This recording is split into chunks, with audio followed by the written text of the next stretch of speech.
because the last time I was at Comic-Con was I was there for Green Lantern, and that was tough. Like, you know, I'm so close to Deadpool and I'm so intimate with it that, like, I have zero objectivity. Walking into Comic-Con, everybody's laughing and smiling, and Rhett Reese and Paul Wernick and Tim Miller, the director, and everything, they're all just laughing and backslapping, and I just am sheet white and terrified because I have no idea how this is. I'm too close to it. Hi, everyone. Welcome to Talks at Google. Today, it is my pleasure to welcome Ryan Reynolds for Deadpool. Right. Thank you. Thank you very much. Very nice to be here. Thanks for joining us. Yeah. I feel like I'm rubbing shoulders with real power. Here at Google.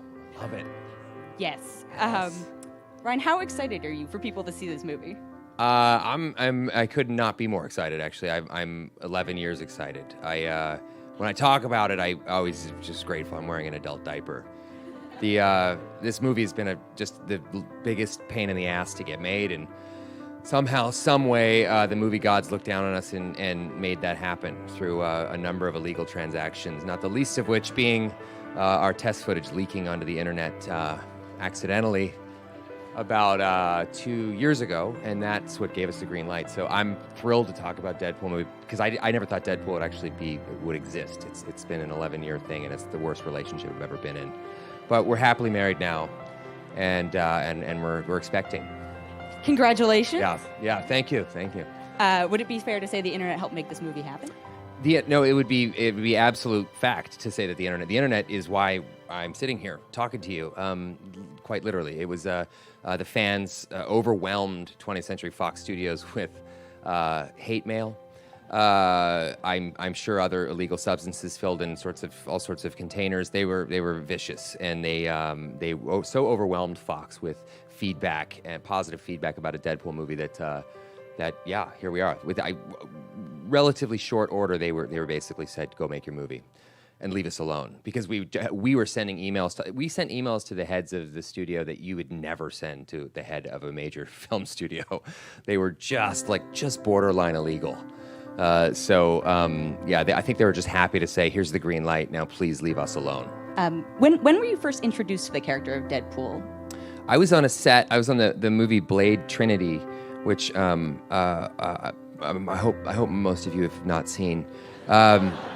There's some fun parts in that movie. But it was a movie where I got to have a lot of fun. I got to do the movie with my friends. It was certainly the movie was fraught with a number of different frustrations that sometimes big movies can have. But I played a character in that movie that I guess resembles Wade Wilson in Deadpool, and a rival executive at another studio said, I saw a little piece of Blade, and you're Wade Wilson, you're Deadpool, and I didn't know at the time. This is in 2004. I didn't know who Deadpool was, and he said, trust me, if they ever make a movie about Deadpool, you're the only guy that can play Deadpool. So he sent me over all these comics, and I'm not a big comic book guy, but I really gravitated toward Deadpool. I fell in love with Deadpool. The first issue I opened up, I'm not making this up, I was on the panel. Like in the comic, it said, Deadpool was saying, somebody asked him what he looks like. He says, I look like a cross between Ryan Reynolds and a Shar-Pei. So I kept reading them all, and I was just I fell so in love with this character. He was like meta. He breaks the fourth wall, addresses the audience. He knows he's in a comic book. I mean, in the film Deadpool makes fun of Ryan Reynolds, and I love that. I love that he gets to do that. It's a kind of a groundbreaking, genre-bending property, and the fact that a studio let us make it, not just let us make it, but let us make it as a rated R movie was just, crazy. I couldn't believe it. So it's I think Deadpool, the comic character, is definitely very self-aware, and you guys very much embrace that. And we did. Pop culture and other. Yeah, there's a ton of pop culture references in it, and there's the movie has over 100 Easter eggs too. I mean, there's just the little things like that. Some things that you may not see that I don't know if we ever get the opportunity to shoot another Deadpool movie or another 10 if I have my way.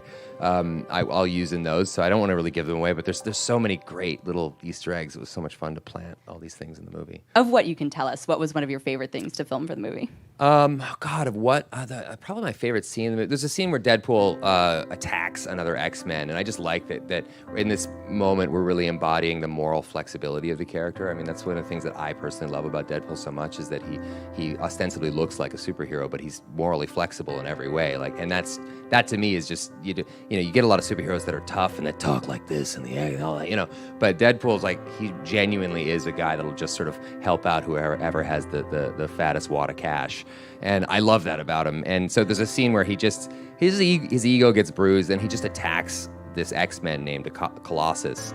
And the scene, he ends up breaking every bone in his body, attacking Colossus. And I just love that scene because he just never shuts up. The whole time, he just keeps this running editorial going of everything that's happening. And that to me was a lot of fun. So.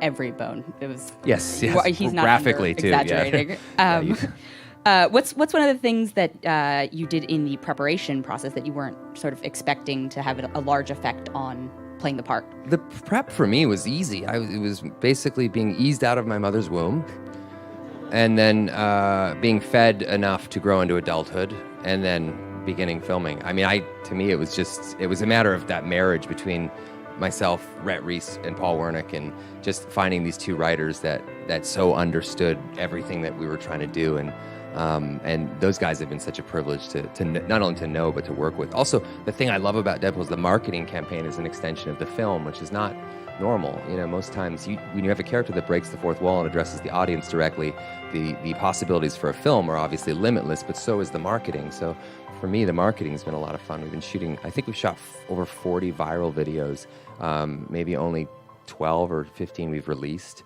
That we have so many. I mean, it's just an embarrassment of riches. But half the time, it was just me and my iPhone, just shooting myself at the trailer or wherever, and while we were shooting. So that part's been amazing. I think you guys have done a great job of building the excitement amongst the fans. Yeah, it's hard. Well, not that many people knew about Deadpool a year ago, and I feel like they've done a great job of really introducing him to the uninitiated as well. So. What's been one of the greatest sort of fan experiences? Because I think there's a very rabid audience who's excited. Comic-Con, man. Comic-Con? I mean, Comic-Con was crazy. I was nervous because the last time I was at Comic-Con was I was there for Green Lantern, and that was tough. Like you're.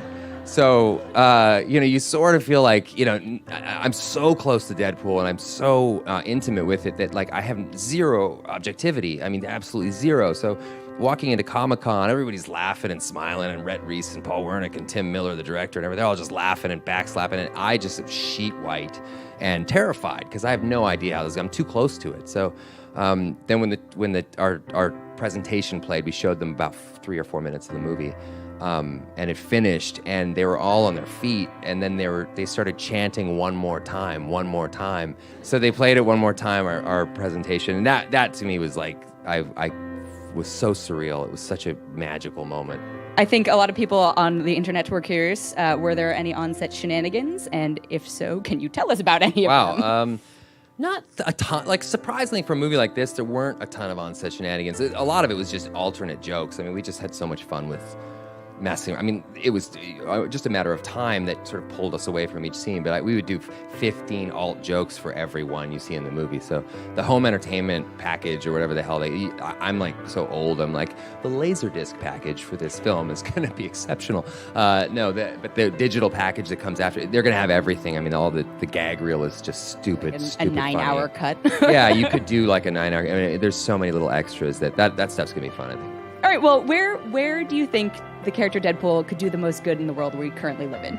Oh, where he could do oh my God. Well, certainly the presidential election would be someplace that I would implement his He's unique, Canadian, though. I don't know unique if he can, skill set. Yeah, no, he can't. We did run a brief Deadpool for El Presidente campaign in the middle of our last week, I think, but we pulled it the same day because he's just too immature for that. So I think he could do some good there. I'd love to see him as a pundit because he can't really focus. So it would be fun to just see the tangents, I would love to see Bill O'Reilly handle him.